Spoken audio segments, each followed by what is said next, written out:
House and News360. Let's take a look at the headlines. Wike approves 1.1 billion naira compensation for airport road.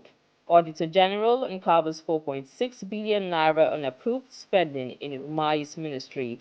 Quantity surveyors protest exclusion from major construction projects. On the foreign scene, Trudeau unveils plans to cut immigration levels amid housing and system strain. The news in detail. The Minister of the Federal Capital Territory, Nyesom Wike, has approved the sum of 1.1 billion naira for compensation to property owners affected by the ongoing construction of the airport road to Kuje Expressway in Abuja. Wike announced the approval during an inspection of the project site on Tuesday. He assessed the structures, including 13 buildings and factories, marked for demolition along the road corridor. The six-lane dual-carriage expressway, which is being constructed by Arab contractors, aims to improve connectivity in the region. Wike stated the funds will be disbursed promptly to facilitate the project's timely delivery.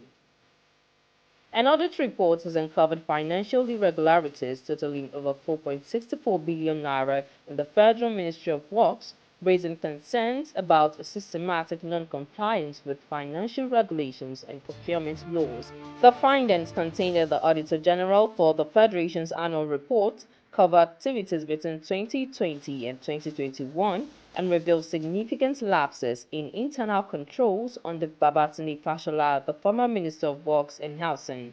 The report details several issues, including payments made without proper documentation, extra budgetary expenditures, mobilization fees exceeding approved thresholds, and contracts awarded without following due process.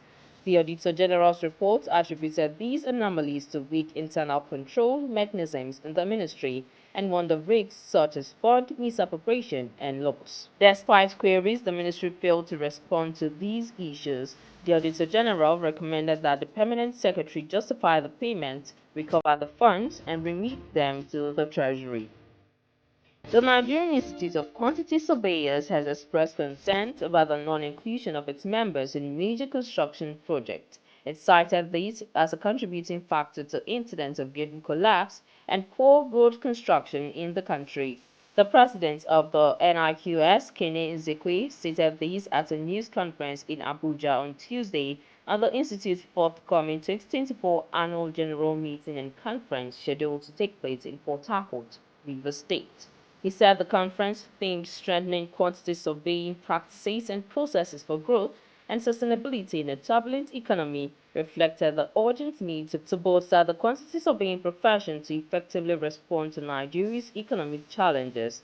Ezekwe emphasized that quantity surveyors are well trained and competent to handle major construction projects and that anyone avoiding them was also involved in quackery. He further stated that the forthcoming conference was a call to action for practitioners to adapt, innovate, and advocate for the involvement of qualified professionals in all construction projects.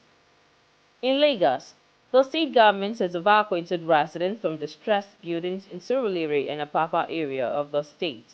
The Lagos State Building Control Agency (LAPSCO) carried out the operation at number 28 and 20 Ramlat Tinson Street, Koka, Aguda, Surulere, and a property on Oloko Dano Street, Abulenla, Apapa. The development was announced via a tweet on the official X former Twitter account of LAPSCO on Tuesday.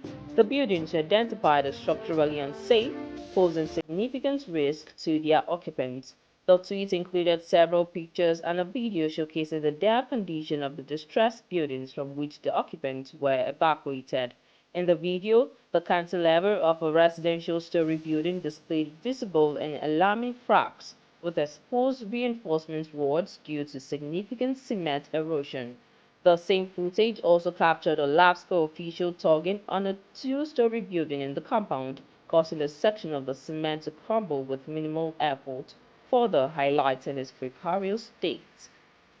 On the foreign scene, Canadian Prime Minister Justin Trudeau has outlined major changes to the country's immigration policy.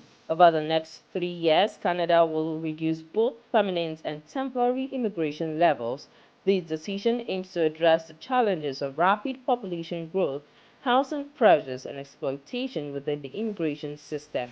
According to Immigration News Canada, Trudeau explained that Canada has seen explosive population growth driven largely by immigration, particularly through a surge in temporary residents such as international students and foreign workers. While this growth was important for economic recovery, it also created unforeseen challenges.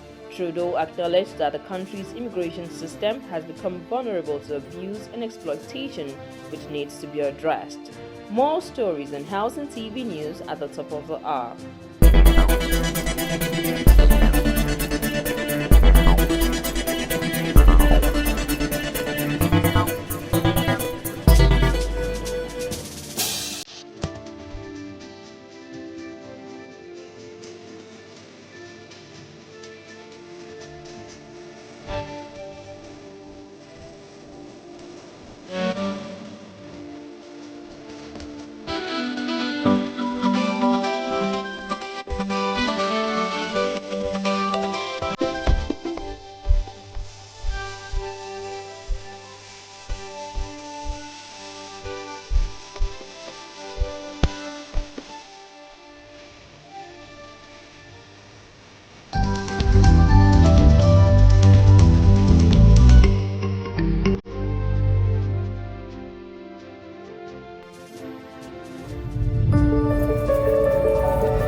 Housing TV Africa, your first in housing development broadcasting.